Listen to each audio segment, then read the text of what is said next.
Good morning, good afternoon, and welcome to the NCAI breakout session, Economic Recovery Starts Within, COVID-19's wake-up call for Indian country. My name is Dr. Ian Record. I serve as Vice President of Tribal Governance and Special Projects at the National Congress of American Indians, and I will be serving as session moderator. Before we begin, a few notes about how this session will work. To ensure optimal quality control, this session has been pre-recorded. However, all of our panelists are with us here today. If you have a question at any time for one or all of the panelists, please enter your question in the chat box and they will happily answer it for you. If you have a question for all of the panelists, preface your question with "question for all" in all caps. If you have a question for a single panelist, preface your question with "question for" and then that person's first name in all caps. If you have a question for NCAI, preface your question with "question for NCAI" in all caps. There's a chance that we will not be able to answer all of the questions you post during our time together, but that's okay. After the session, we will have the panelists respond to any unanswered questions in writing and then share their answers with you via a follow-up email that will also contain important related resources on the subject of our session today. This session is designed to inform tribal nations' development of strategic plans to recover economically from the coronavirus and build more resilient, robust tribal economies over the long run. It focuses on the critical importance of centering private sector development in tribal economic recovery strategies through the creation of tribal laws, policies, programs, and initiatives that drive the widespread establishment and growth of on-reservation small businesses owned and operated by tribal citizens, and a formal nationwide mandate on the part of tribal government, tribal enterprises, and tribal citizens to do business with those businesses. With us today is an extraordinary group of individuals who are both doing this work and documenting this work. Our panelists include Melinda Charlo, Indian Preference Coordinator for the Confederated Salish and Kootenai tribes, which has one of the leading tribal procurement policies in the country.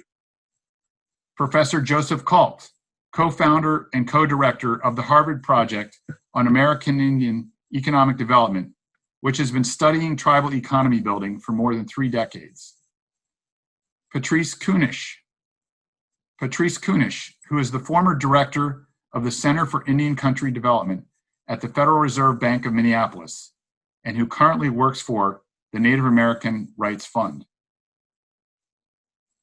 Wizipan Little Elk, CEO of Rosebud Economic Development Corporation, or REDCO, which is the economic development arm of the Rosebud Sioux tribe. Professor Robert Miller, who serves as professor of law at Arizona State University and who has written extensively on this subject, notably his book, Reservation Capitalism, and Jessica Stago, co-founder of Change Labs, which is a Navajo Nation-based nonprofit serving Native entrepreneurs. During our opening panel discussion, each panelist will have 5 minutes to share their thoughts in response to a unique question that I pose. Let's start with you, Patrice. As you all know, COVID has caused a deep and multifaceted economic crisis across much of Indian country. How can tribal nations turn this crisis into an opportunity for transformation? Han mitakuyapi and peto washte. Greetings, my relative. It is a good day. And thank you, Ian. My appreciation to NCAI for hosting this important conversation at this critical time. As you've said, all around us, the world is reeling from the COVID-19 pandemic, mainly from the severe economic shocks and the intensified racial disparities. Indian country is acutely feeling these shocks as well. Tribal government leaders closed casinos and related businesses. They've laid off thousands and thousands of employees, including tribal citizens, and they've had to cut revenue streams for essential services. Closing casinos not only shut down the reservation economies, but it disrupted the whole entire social fabric of many Native families. And although Indian country is reopening slowly and cautiously, we're likely to see more economic and social damage revealed. Indian country truly is in a vulnerable situation, and it was in a vulnerable situation before the pandemic. What do I mean by vulnerable? After all, the pre-pandemic Indian country economy was on the rise and generating terrific revenue, return on investments for investors. If you look at this slide, for example, we see that in 2015, Indian country saw gaming revenue at $32.4 billion. By 2019, we were at $37 billion industry-wide with steady growth, outperforming other gaming sectors. If you advance a slide, we see that the income of Native people also has a steady rise, 48% in the past 3 decades. And in the next slide, we see that growth at 48% far outpaced the income growth for all other Americans. It's still considerably low. We have a lot to gain, but this has been slow, steady increase that has had dramatic impacts in Indian country.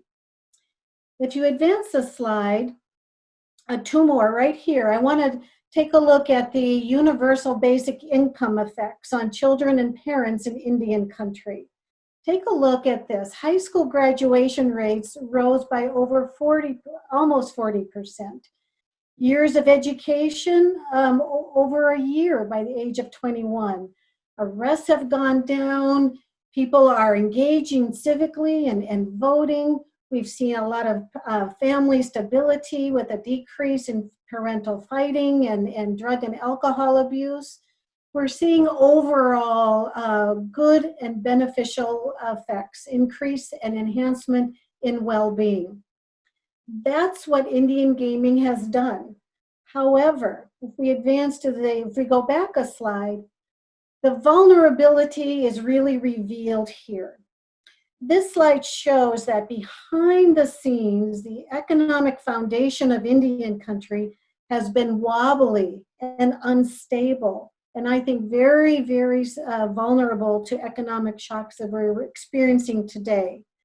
No doubt gaming has boosted reservation jobs, but these jobs are highly concentrated in a few sectors and are very uneven amongst reservations.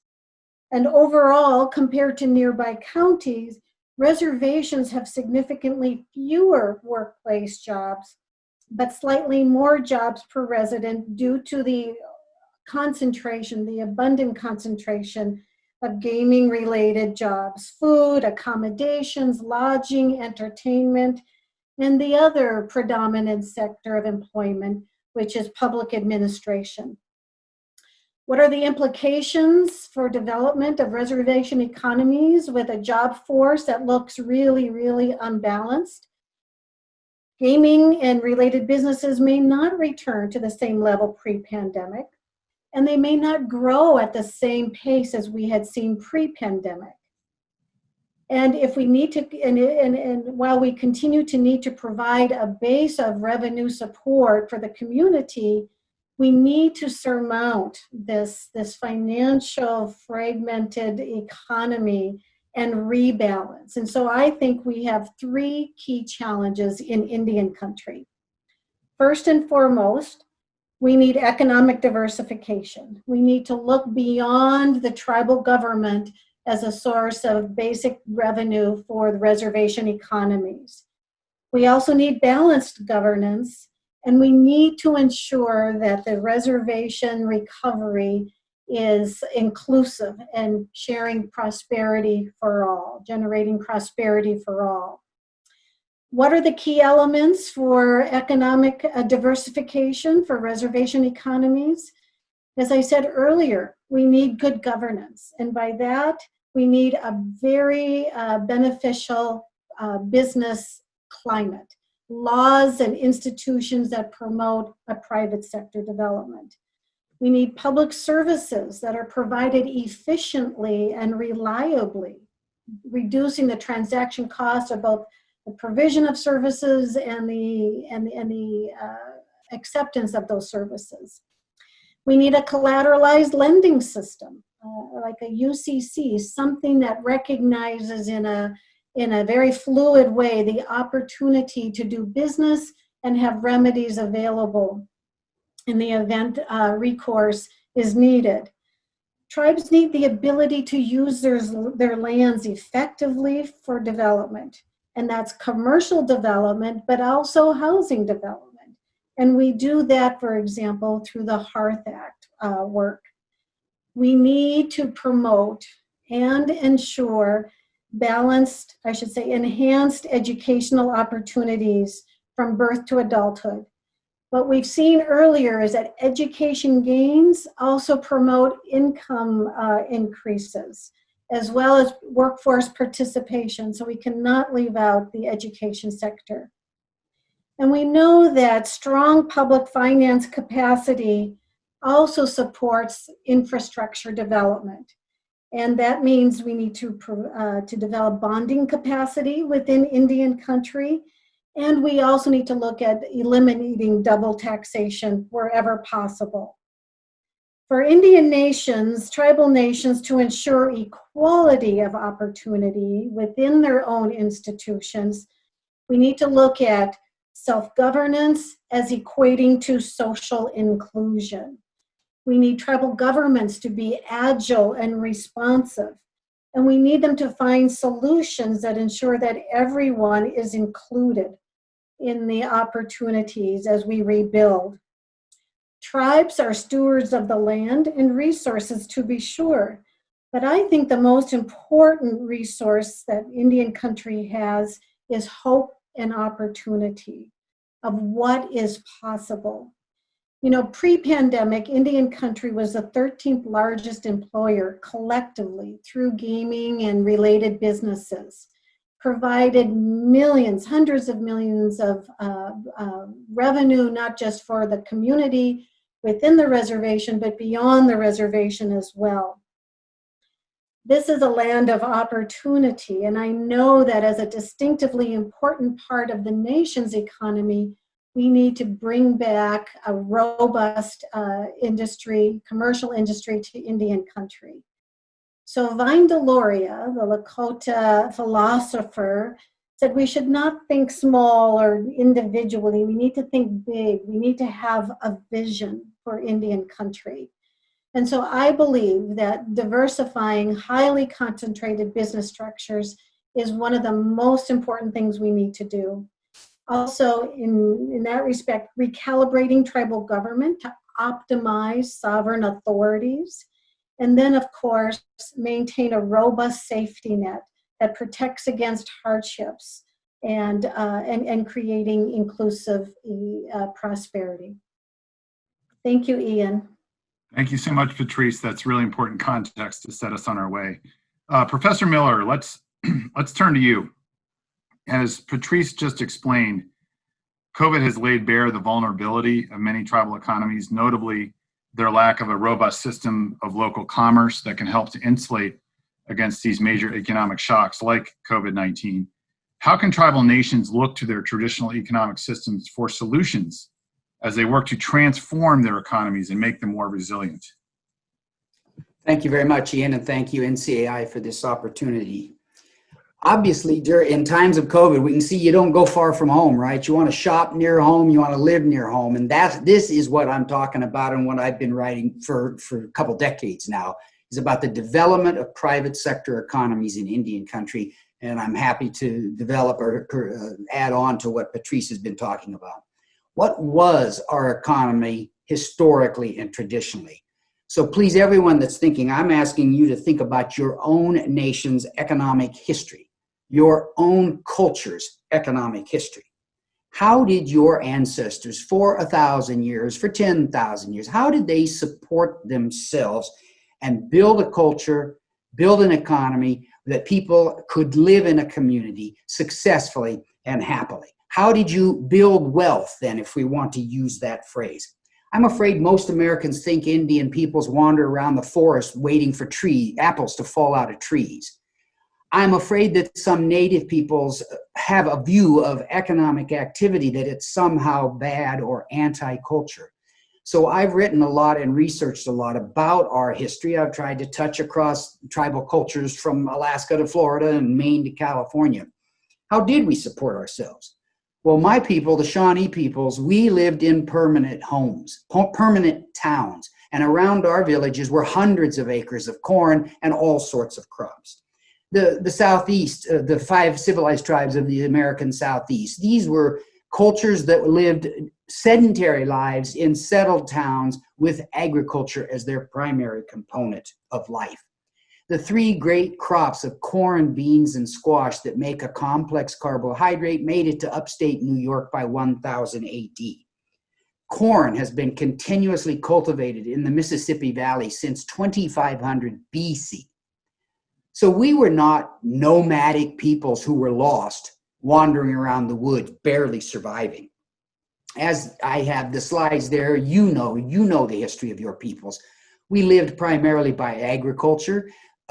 Historians and various commentators I referred to say that most Indian cultures and societies grew 65% of the calories that they ate.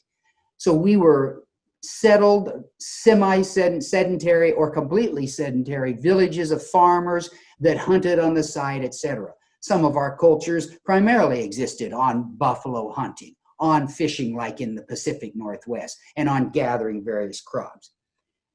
Some cultures, native cultures, practiced what's called seasonal rounds. Do not confuse that with being a nomad and being lost. The American Indian cultures that lived what are called seasonal rounds moved from maturing crops to animal and fish migrations in a very ordered and annual event.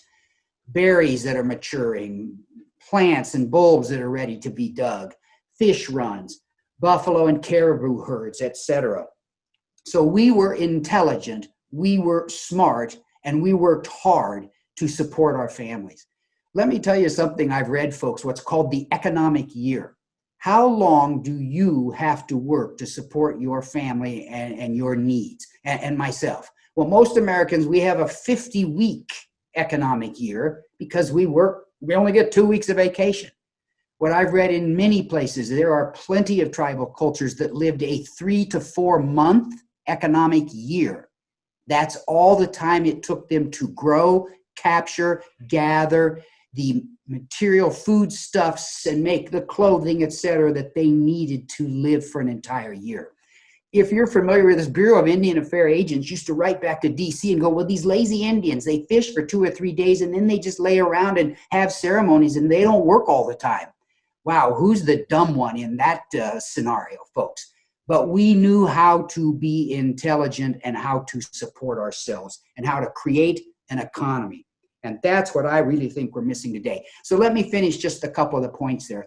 We had trade networks that crisscrossed the continent, folks, before Europeans ever arrived here. When the dog was the primary pack animal, you can find shells from Baja, California, 2,000 miles away in burials in Minnesota, etc.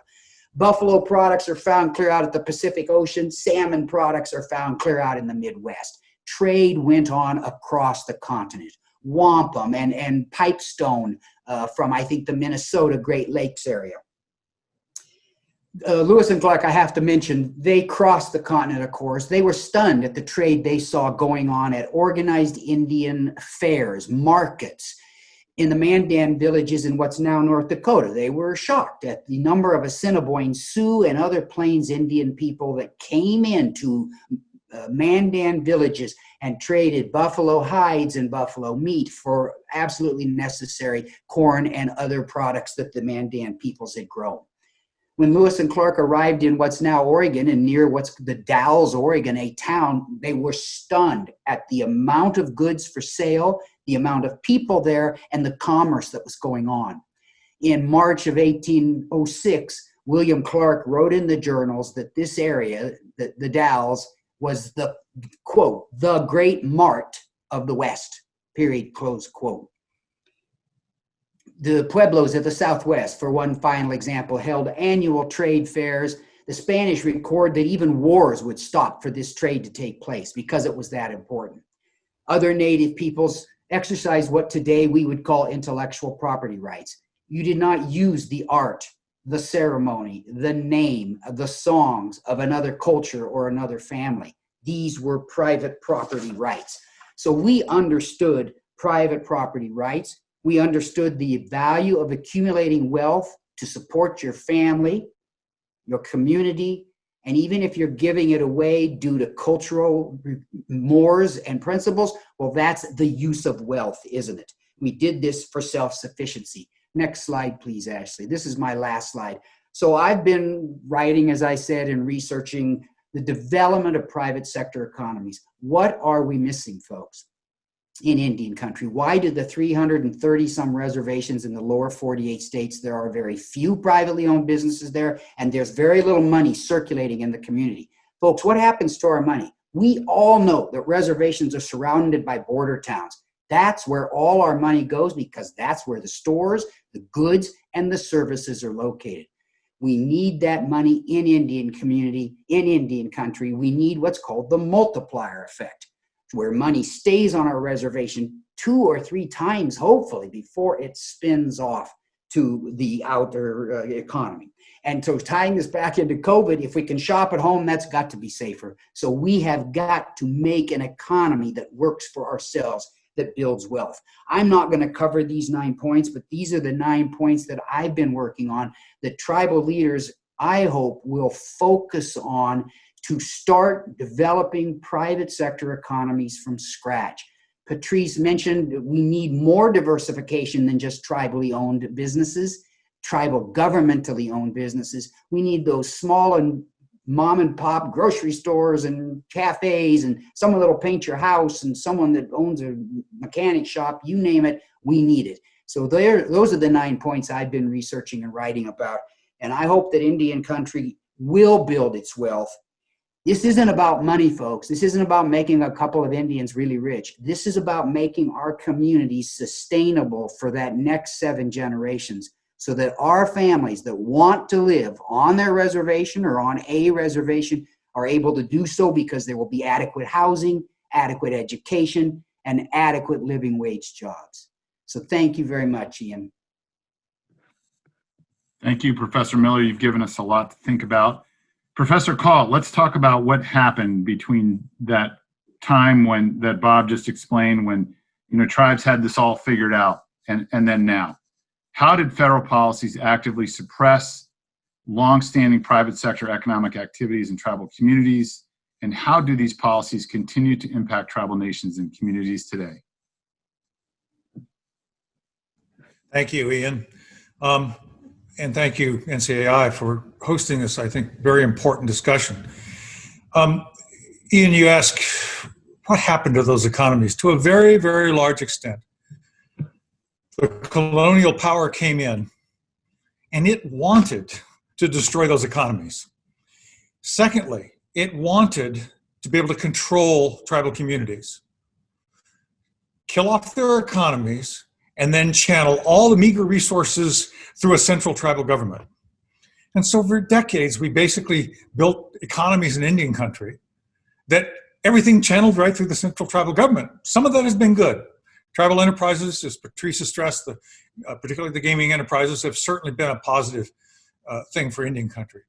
But those long traditions of channeling everything through the central tribal government meant that you were not setting up the legal systems, you were not setting up the learning systems by which people would go and start their own businesses and start their own private enterprises. Patrice stressed, and I'll make this point quickly, Patrice stressed a little bit of this. The tribal economies have, I'll make 3 main points. First, they've been making tremendous contributions. That's a good thing. We estimate that tribal economies on the whole across the United States, gaming plus non-gaming, are producing about, right before the pandemic hit, about $130 billion a year in national economic output. Bob Miller stressed, but wait a minute, that money circulates, so much of it circulates off reservation.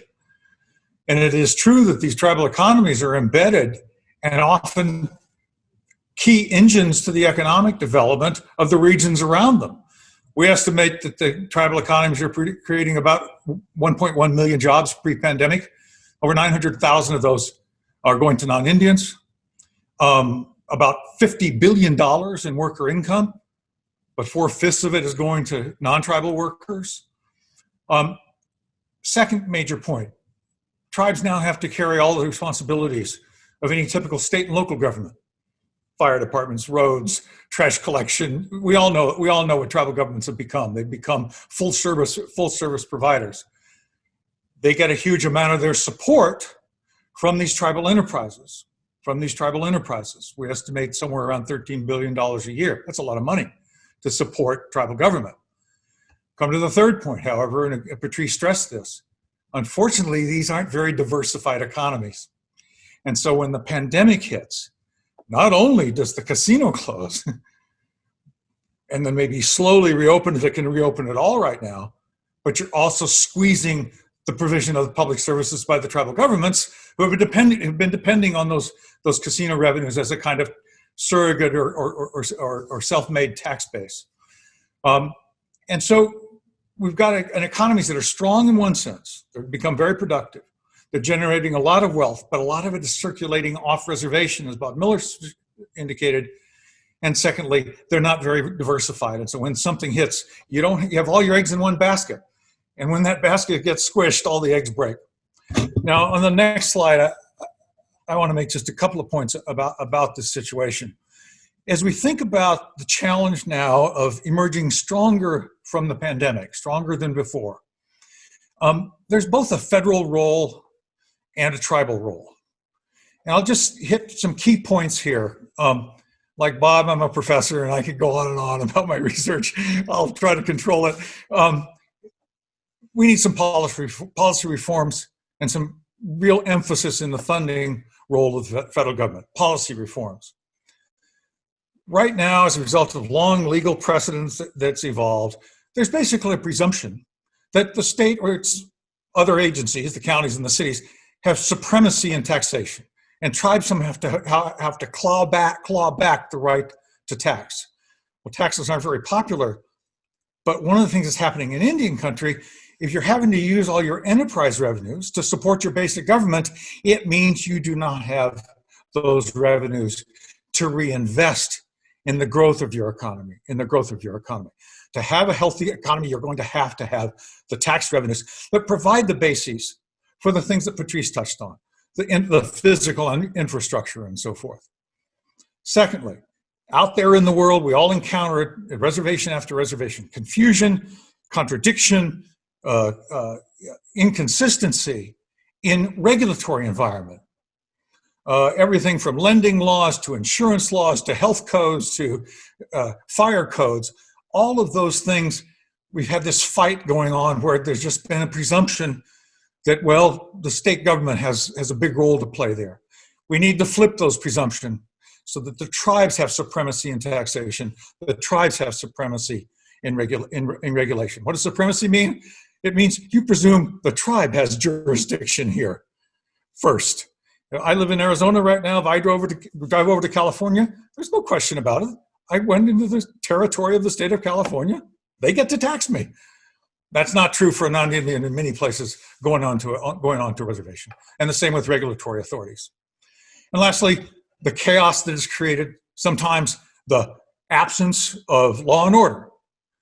People blame it on tribes. So much of it is due to the ambiguities, the conflicts that exist over the jurisdiction in the civil and criminal area. The federal government needs to flip these presumptions that state and local governments or the feds have primary jurisdiction, supremacy, and give the tribes the power to tax, the power to regulate, and the power to enforce civil and criminal jurisdiction within their territories on all the people within those territories, Indian and non-Indian. Funding priorities for the federal government. I'll just be very brief. Patrice touched on none of this. My funding priorities all have a character of infrastructure, physical infrastructure. Reservations where I work, all the office buildings are old federal office buildings that are falling down. The water and sewer system leaks or doesn't work at all. We all know the horrible state of physical infrastructure in Indian country. Oh, but tribes, they say, shouldn't be dependent on the feds.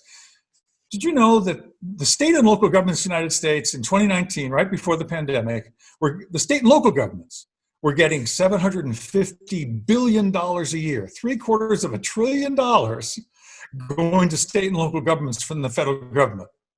The tribes are actually underfunded relative to their state and local peers. The administrative and judicial infrastructure of tribes, absolutely critical. In our research, the number one predictor of economic success on a reservation is a stable and capable, politically independent court system, because it's the way you solve disputes without people getting at each other's throats. And it's the way you create an environment where that tribal investor, that entrepreneur can say, you know, I think I can open up a business here on the res instead of going to Flagstaff or going off to Seattle, wherever I might be. And lastly, human infrastructure, education, the human capital that is needed in Indian country needs to be built. The last slide touches on the tribal role, policy reforms and funding priorities. I won't go into this in great detail, but Patrice stressed it. Diversification. A key piece of that diversification has to be the development of small businesses, the so-called private sector on reservations, which has been missing for the reasons you asked me about at the start of this, Ian, because the federal government originally didn't want any of that. They wanted to run everything through the central tribal government. We also need, if the feds reform their role or change the supremacy so the states are pushed back, tribes have to step in with their own rational zoning, permitting, commercial, land use law in order to create the environment in which business can take hold. Small business services, education, funding. We know that in general, just a little entrepreneurship program doesn't do a lot of good. The combination of entrepreneurship program, initial funding, and then a pattern, we learned this in places like Citizen Potawatomi, of support during the early stages of those businesses so that they can stay alive in that tough first 1-2 years. Funding priorities, I don't have to say much. I said what the federal priorities are. They're the same priorities for tribes. The physical infrastructure, funding the central tribal government, and particularly the judicial system, and education. Those funding priorities, whether they come out of your own enterprise revenues, enhanced tax powers, I would hope, or just directly from the federal government, it's tribes' responsibilities to set those priorities and make sure that the investments are made that lay the groundwork where small businesses can take hold. With that, I'll stop, Ian. Thank you very much, and thank you for putting on this panel. Thank you, Joe. This really illuminates the complexities both on the federal and the tribal side involved with tribal economy building and what needs to be done. I want to turn it to Jessica now, where we can begin to narrow our focus a bit about, what does this mean on the ground in a particular community? Jessica, you've been doing a lot of this work at the grassroots level. Can you share with us what that work looks like? What economic leakage looks like on Indian reservations, how pervasive its impacts can be, and what can be done about it? Sure, thank you, Ian.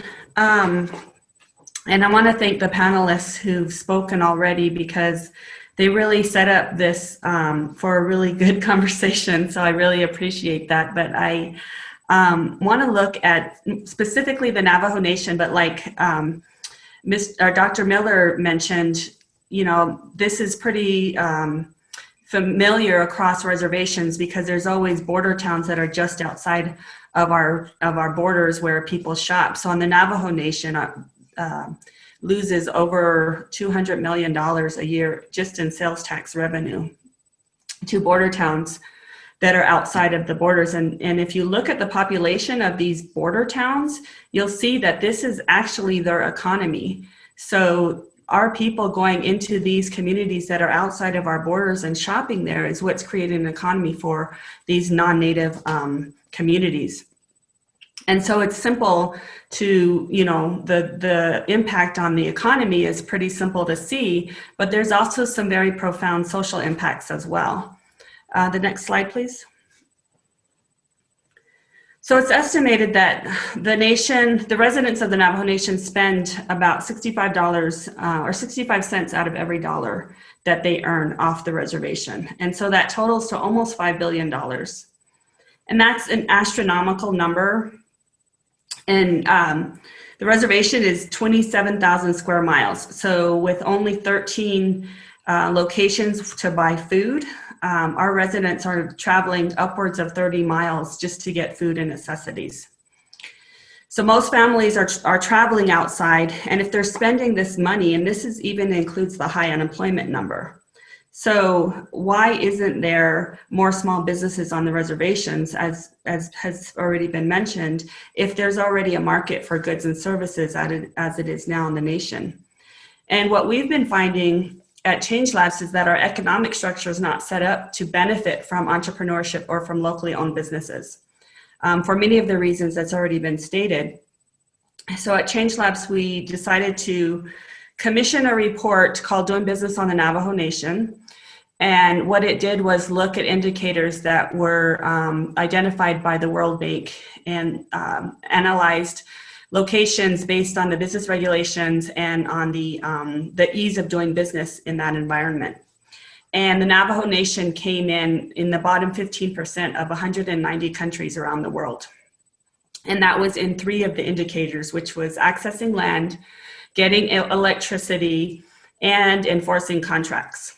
And so a lot of this has already been discussed, but it really has to do with the policy making and outdated historical laws and policies that were meant to sort of drive the economy of Native people in a different direction rather than inward, utilizing our own people and our own skills. So this number, the 15%, being at the bottom 15%, should be really alarming and even embarrassing.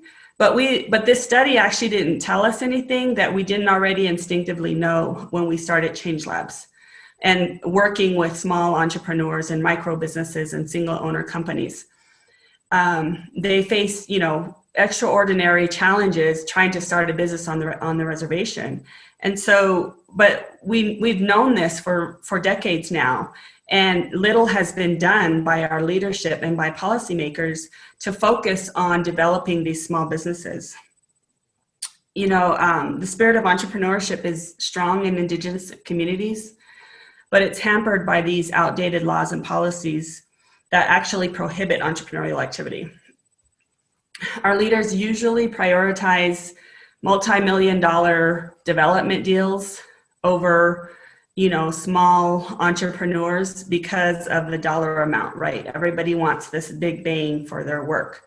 But really, it's these small entrepreneurs that have the skills, they have the cultural values, they have the social values that our communities look to develop businesses that can actually provide these products and services that they need.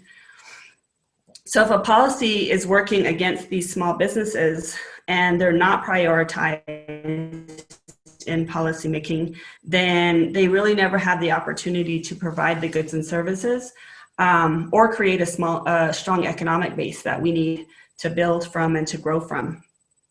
Go ahead and go to the next slide. Instead, what's happened is that we've become dangerously dependent on outside communities, on border towns. And it's become vividly clear in this pandemic that it's not only an economic disaster, it's also a health risk. So in May of this year, the city of Gallup and the state of New Mexico shut off its borders to the Navajo Nation, which effectively shut out many Navajo communities from accessing food, water, and other necessities that they depend on the town for. And so in the wake of coronavirus, the safest thing to do, right, is to go to the grocery store and purchase as many necessities within that one trip. But if you're traveling over 30 miles, you can see how that problem is exacerbated by a dependency on a community that's then shut you out during a pandemic. So in rebuilding these economies post-COVID, small businesses and entrepreneurs in the community really need to be centered in terms of policy, in terms of creating resources for them. Many of the resources that were just mentioned by Dr. Kalt. So one of our responses, Change Labs, to the pandemic was to develop a loan fund. We call it kinship lending. And it was a $5,000 loan fund. And what we did was we based it on character-based lending. We put in repayment policies that were very favorable, extended the loan so that the loan payments were small. And we gave a grace period, hoping that, the economy would rebound soon enough, or at least enough that the companies would survive. And so what we're asking is that, tribal leaders respond swiftly and put these type of resources in place so that these companies can survive. And really, when you're looking at policy, what to do in your communities, you really need to look to these entrepreneurs. You really need to center them and listen to them and prioritize their needs so that they can respond and or so that they can survive, because they're the ones with the skills, they're the ones with the innovation, they're the ones with the creativity to help tribal leaders get past this type of pandemic and create an economy that would last for generations. Thank you so much, Jessica. We're going to close today with two effective strategies that we've encountered among the many across Indian country, and I'd like to turn it now to Wizipan. Wizipan, how is your tribal nation working to center the growth of a private sector economy in its overall economy building approach? How is it working to capture and grow the value of its economic activity? Thank you, Ian. How me takepi iha chantewa stena pe choose apelo. Wizipan macha apelona changu la kota he macha na aske luipi tiushpa etahan wahielo. Good afternoon. Greet everyone with a good heart. My name is Wizipan. I'm a member of the Sicangu Nation, and I come from the we wrap our hair band. I want to talk about a couple things in our approach to centering economic activity and bringing economic activity to our homelands. First, I want to talk about vision. Then I want to talk about a holistic approach to our work. Then I want to talk about planning, and then I want to talk about execution. The Sicangu Lakota, like many indigenous communities, have what we would call a seven generation belief, and for us it's a very specific prophecy about a period of decline and then an emergence with the generation, and many of us believe that generation is here. Also, the Rosebud Sioux tribe, our tribe, has a very specific constitutional provision which states that we are supposed to consider the impact of our decisions on the next 7 generations. And so what we did at Redco within our organization is said, let's not just have that be a prophecy. Let's not just have that be an aspirational constitutional provision. Let's actualize it and make it a reality and make it a part of how we do our business and how we do our work. And so we created, and are still creating, it's an ever ongoing process, what we call our 7-gen vision. And our 7-gen vision is basically an embodiment of our philosophy towards our work, which basically says we have to make decisions in the best interest of our great-grandchildren's great-grandchildren. Our decisions must be value-based, and we must embrace systems thinking, both from Western systems and indigenous systems thinking. And this provides the framework for asking a series of questions. Where are we going to live? What kind of food are we going to eat? What kind of educational and healthcare systems are we going to have, etc. From there, we have set a number of big goals. One of those goals is full employment. And whatever that is going to mean for us and for our generation. And, we're informed by Western ideas of what employment means, but this is our opportunity to define what full employment means for us.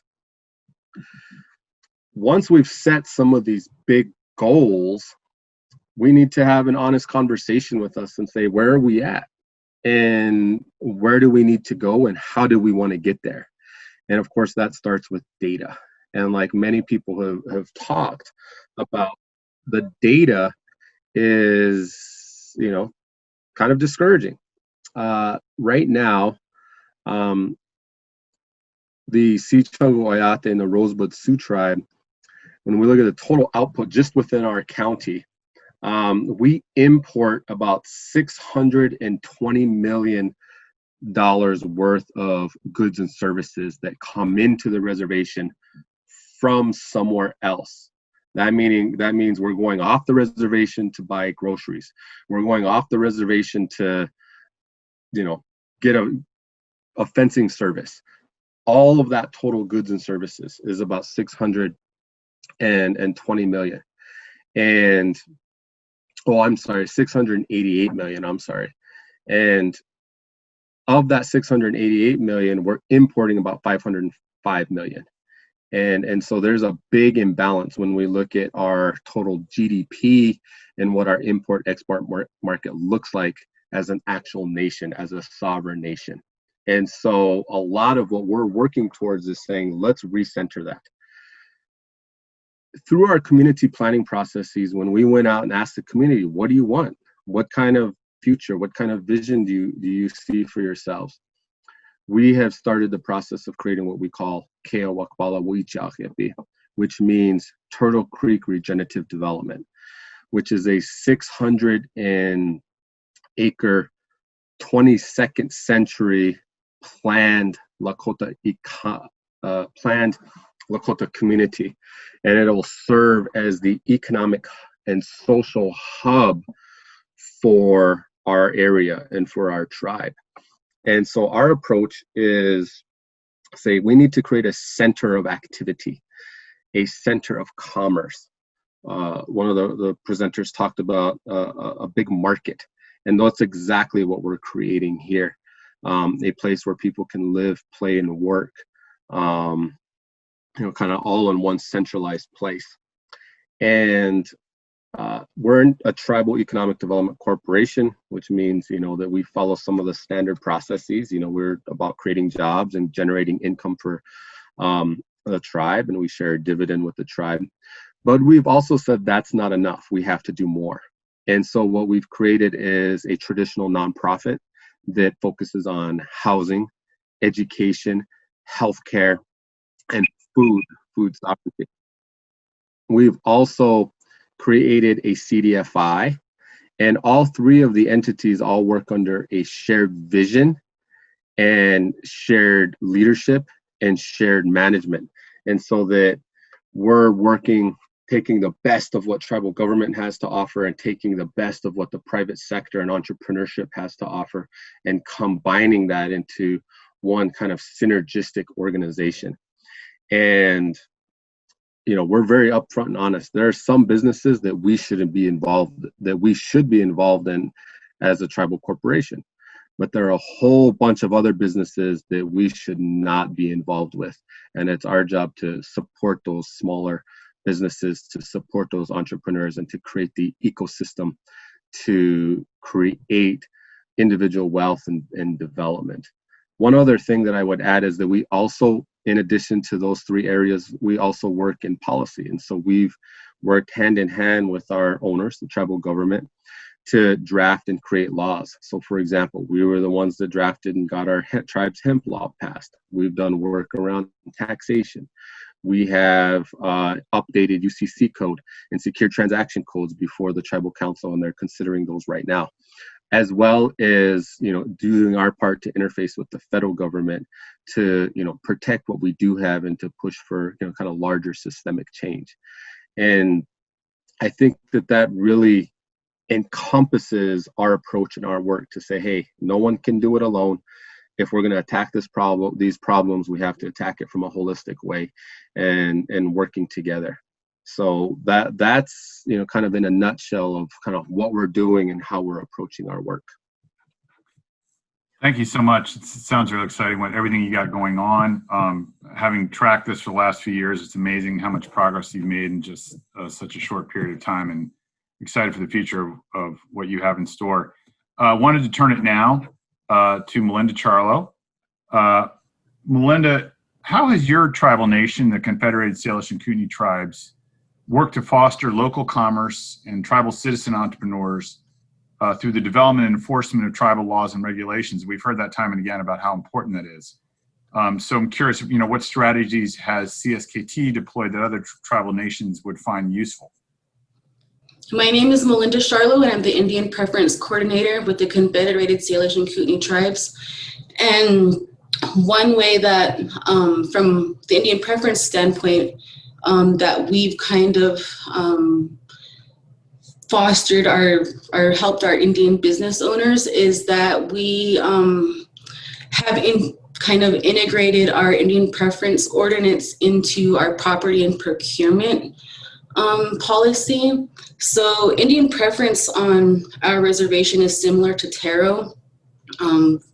And so we are basically set up where we can certify businesses to get preference in contracting with CSNKT, Confederated, Salish, and Kootenai tribes. So we have 2 tiers, which would be preference. Our first preference is given to tribal members from CSNKT that own at least 51% of a business. And then the second preference goes to businesses that are at least 51% owned by a member of another federally recognized tribe.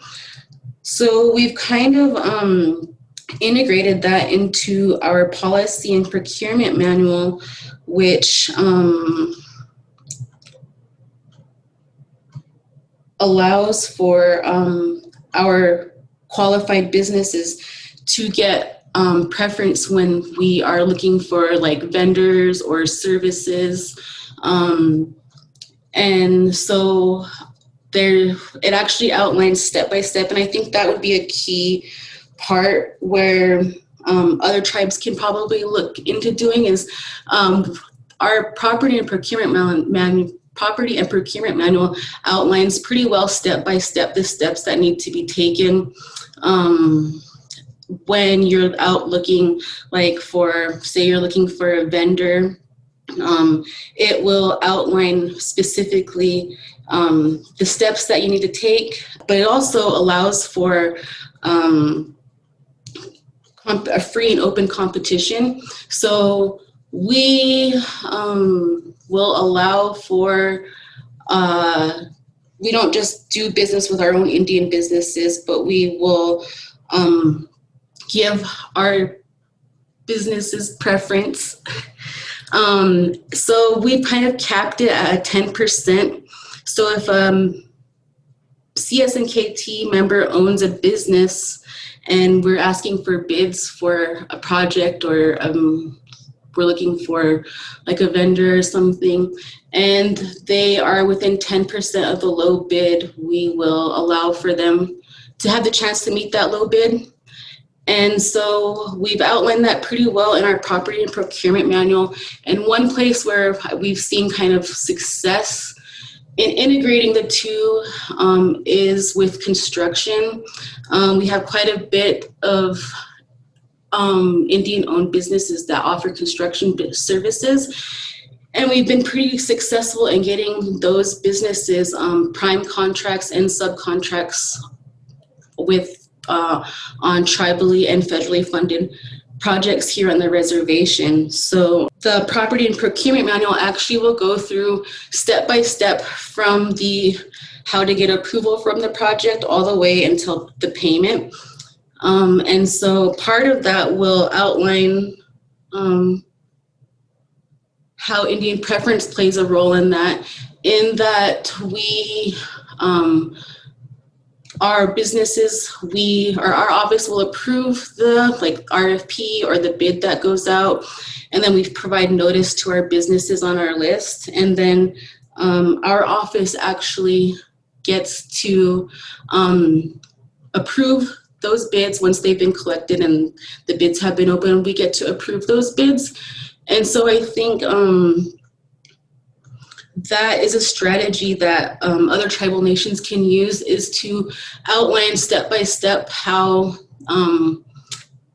when you're looking for these vendors or you're looking for these services, how to go about doing that, who gets, who you should call first. That would be what I would say would be the best strategy for other tribal organizations. Thank you so much.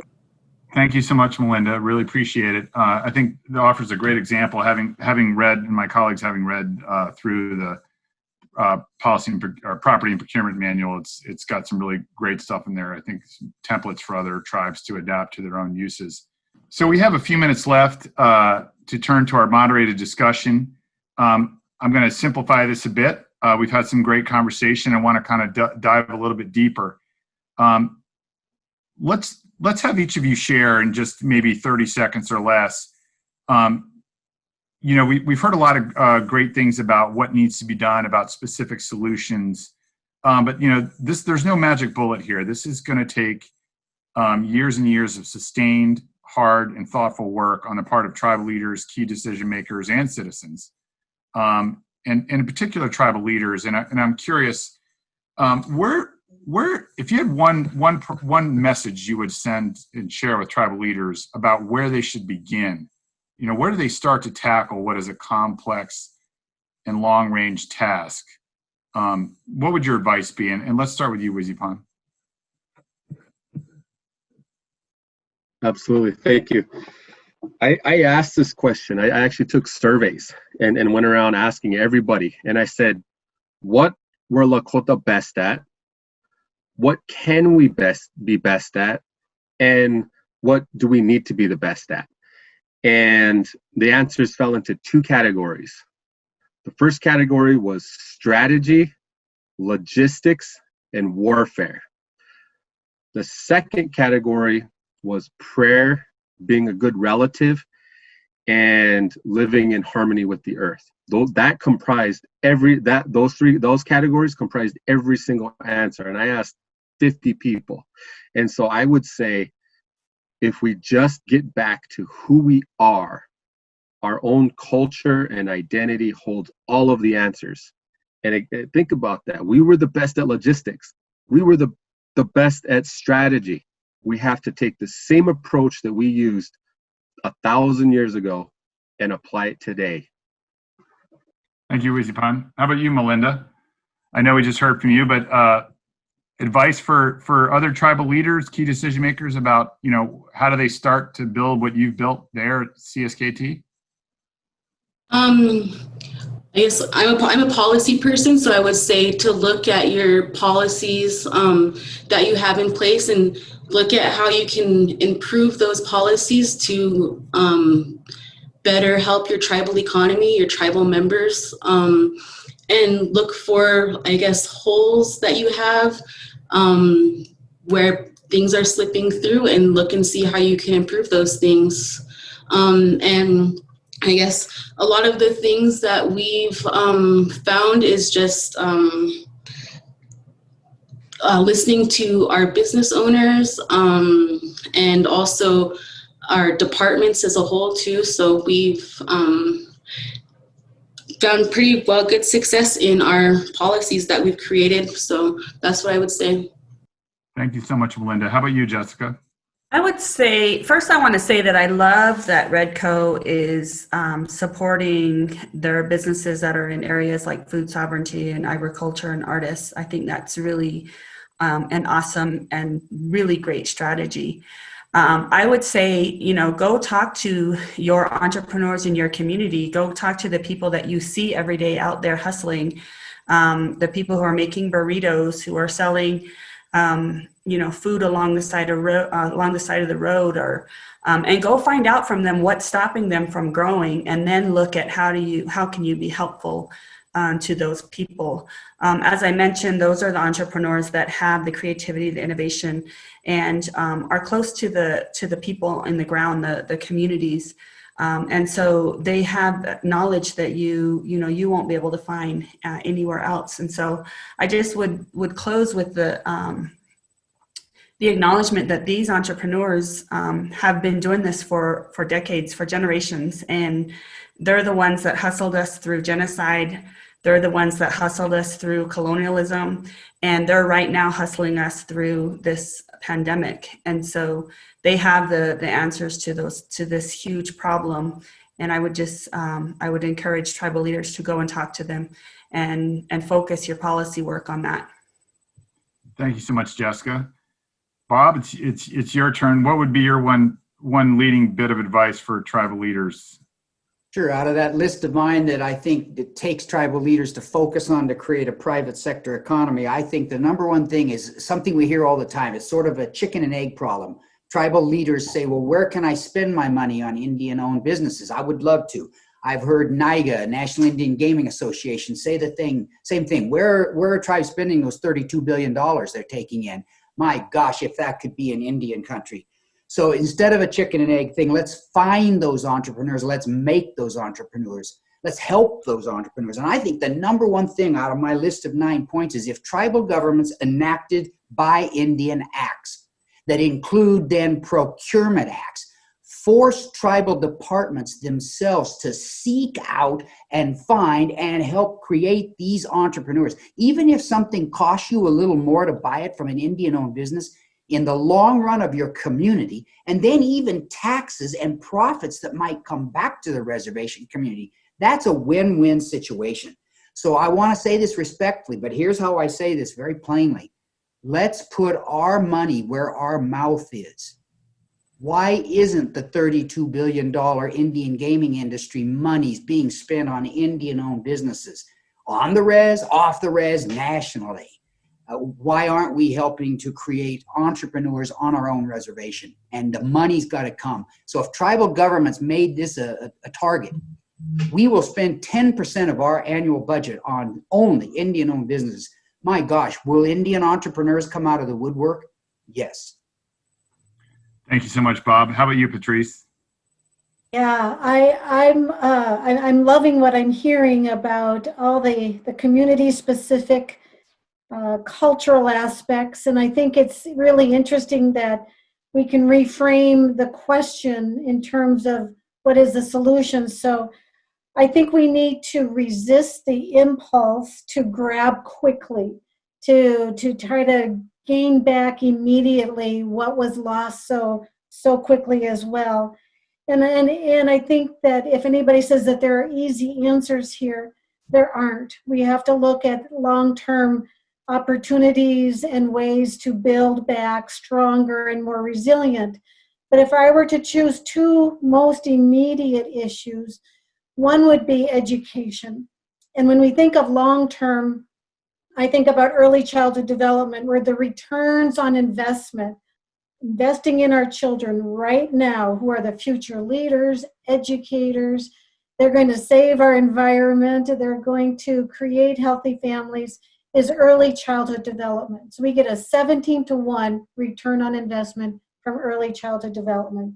Add language and culture, it's exponential. The second thing, in terms of infrastructure that is more immediate, that is hard and fast, is broadband, access to internet. For businesses, workforce development, health, education, we need Indian country that's connected and able to collaborate and communicate. Thank you, Patrice. And last word goes to my esteemed mentor, Professor Kalt. The floor is yours. One word, ecosystem. Wizipan used the word ecosystem. Patrice talked about creating the environment. Jessica talked about tribal leaders who have an incentive to go to the big ribbon cutting for the big project. What's needed is the creation of the ecosystem, the environment in which tribal entrepreneurs can take place. And I think to do that, I think it means building that infrastructure yourself. In other words, don't just go grab what the state of Arizona is doing, what the state of Montana is doing. Tribes can learn from each other, like what Melinda was talking about. With all of these things that different tribes have put in place, they can learn from each other how to create their own version of the lending laws, the insurance laws, all of these things that create part of that ecosystem that Wizipan was talking about. Because to have those entrepreneurs grow, the soil has to be fertile. And it's tribal leaders' job to make sure that ground gets fertilized. Not their job to go try to run every one of those businesses. I love what Wizipan said about stay out of some of the businesses. Let entrepreneurs do it. Do buy Indian and get some of those small businesses going. But tribal leaders' job is to create the environment in which those industries and companies can grow. Thank you so much, Joe. I feel like we've just scratched the surface on what is a critically important topic, but unfortunately we are out of time. On behalf of NCAI, I do want to thank our panelists for their perspectives on this critical issue and for the robust and enlightening dialogue they just shared with us. Before we close, I wanted to quickly share some related resources from NCAI. First, in the next few months, NCAI and its Partnership for Tribal Governance will release its Building Tribal Economies Decision Framing Toolkit for Tribal Leaders, Key Decision Makers, and Citizens, focusing on 11 key strategic considerations of economy building and showcasing the leading approaches of close to 24 tribal nations. The toolkit will feature a heavy emphasis on private sector development and the cultivation of tribal citizen entrepreneurs as vital to tribal economy building. NCAI also shares other key resources through its Small Businesses Resource webpage, which can be found at www.ncai.org/ptg/small-businesses. The link also appears in the chat box. We thank you for joining us today, and we hope you find the rest of NCAI's annual convention a rewarding experience.